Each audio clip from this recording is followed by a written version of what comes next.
how to install Startup Show on Firestick in 2025. I'm going to tell you how to install Startup Show on Firestick.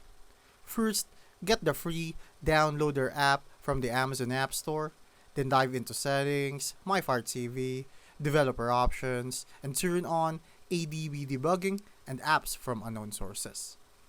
This one's for downloader.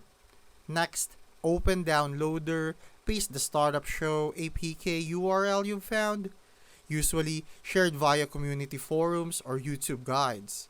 Hit download and install the app. After installation, select Done and delete the installer APK to save space. You'll now see Startup Show in your app list.